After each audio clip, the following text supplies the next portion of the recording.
The top 10 best skate parks in New York City. I found this article and thought that I would rate all of them since I've been to every single one, but ironically, my two favorite aren't even on this list. Now, if you're in a hurry, I would definitely recommend skating skate parks, but the best experience in New York City is trying to skate street, which is what I'm doing right now.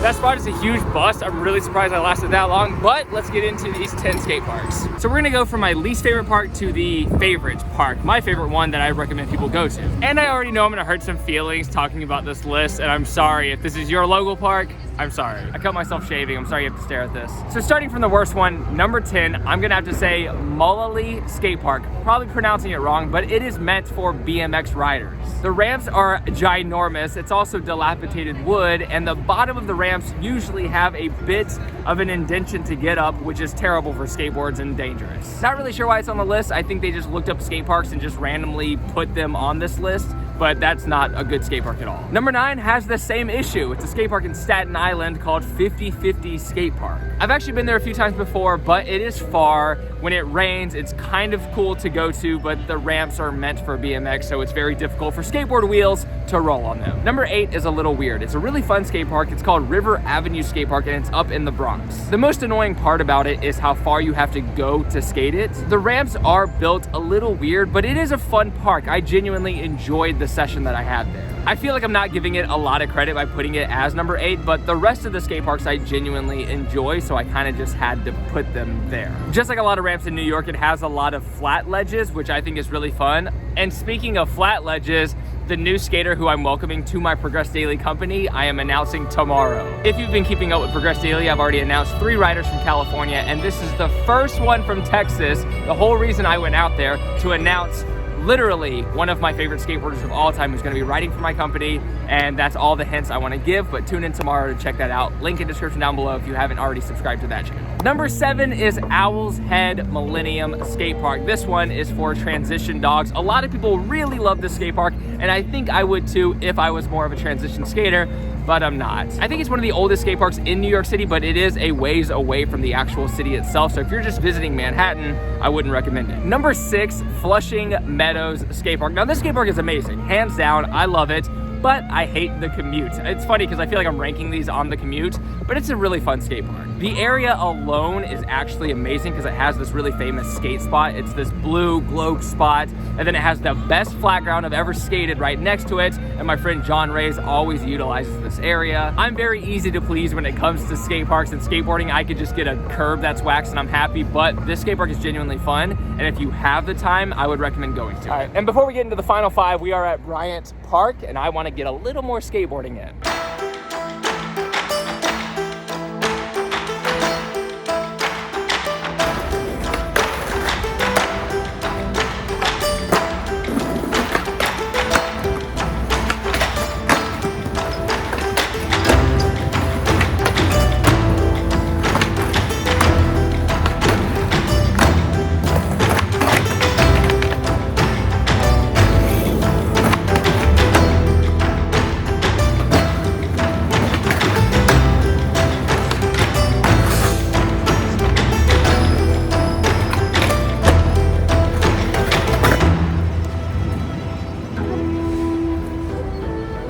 I guess this is the part of street skating that is sometimes uncomfortable or annoying, but it's worth it. It's so fun. I feel like the footage is better anyways, and I also feel like it's thrilling to, like, you know, try to utilize the space in New York City even if it's not totally legal. Okay, number 5 on the list is Highbridge Skate Park, which is really up north here in Manhattan. I think it's one of the biggest skate parks in Manhattan, if not the biggest, and there's so much to skate there. The only issue is that it does have a crack problem, heroin problem. As you're going in, there's a tunnel that you have to walk through that's really uncomfortable, and the people who actually work there warn you as you're walking through. They say, hey, be careful, watch your guard. There's people in there who are crackheads is what they said, but I don't know what's politically correct. So the danger factor alone is what prevents it from being in the top 3, but it is an amazing skate park. Number 4 is the skate park that used to be most local to me, but it's Pier 62. This one is a transition haven. Anyone who visits who likes transition usually skate this park,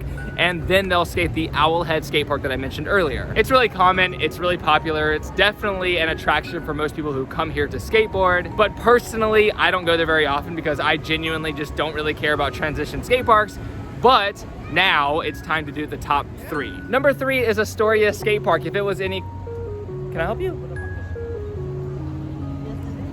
Oh, it's perfect. It's so much fun. It's a little ways away, which is why I haven't been more than one time, but it's a really nice area, a really nice park with a beautiful view. It was so much fun the time that I skated it, and I 2000% recommend skating it. Now for the final 2, these 2 are actually pretty close to me. They're the parks that I go to the most, I would say, out of this list, and they are LES and Cooper Skate Park. I want to know from you which one you prefer or which one you think is the better one out of these 2, because my answer is probably not the answer that most New Yorkers would say. Number 2 on my list is LES Skate Park. It is incredible. Out of all the parks, I think it has the most street-oriented obstacles. It's the park that everyone comes to when they visit the city, the biggest tourist attraction for sure. But that's also the reason it's number 2 on my list instead of number 1. It gets really, really packed. The ground is actually a little rough as well, not as good as the other skate parks. I love it so much. I think it's so good, but when it's late in the day and there's a million people, it's really hard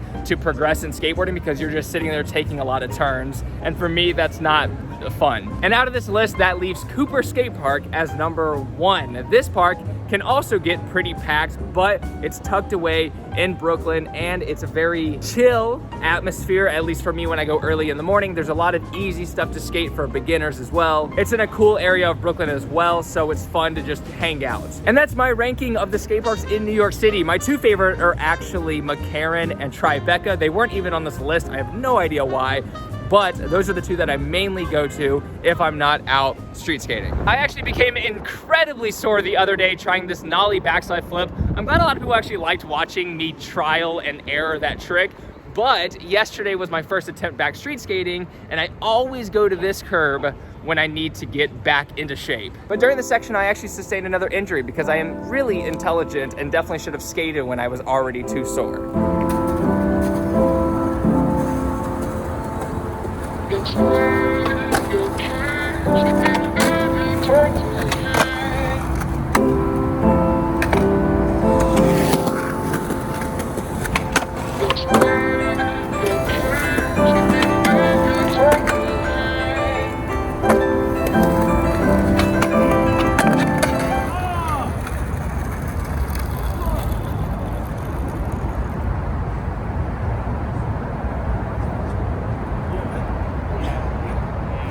That was really nice of him to ask if I was okay, but I think I'm not. I really hurt my lower back.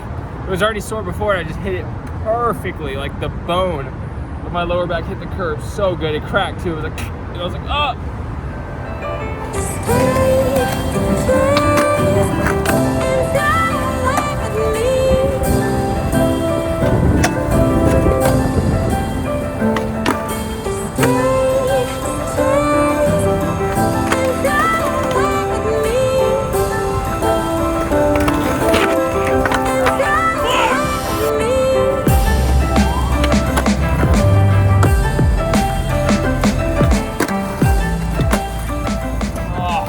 Hitting my back was a little worse than I thought it was, but I also want to say the irony of people thinking that people in New York are mean. Like, I've heard that before when I was traveling, and people are so nice. Like in this one session, the last guy who talked to me literally said, "Let me give you a piece of advice. The madder you get, the harder it is." And even though things like that can annoy me a lot, if you take it at face value, it's like, this dude is genuinely trying to help me out. And then somebody else stopped to talk to me for a while because I slammed, and they were basically asking if I was okay. They were asking about my life. And then even at Tribeca yesterday, I fell, and that's a skate park where there's fenced off, and somebody went to yell, "Hey, are you okay?" People here, I feel like, have been nicer than anywhere else I've ever lived. So I feel like that weird reputation or stereotype is like the opposite. People are much nicer here than I've ever seen before. It's awesome. That's it. Thank you for watching. I cannot wait until the weather is just a little bit better so that we can explore more and I can skate more without being sore and having to take so long to warm up. Right now, it is the butt end of the freezing temperature. So humans, thank you for tuning in, and also be sure to check out Progress Daily video up tomorrow, and then of course every Tuesday and Thursday on this channel. Bro just started chilling next to me so hard. Anyways, I'll see you guys next time. Love you so much. Progress Daily, and keep killing it.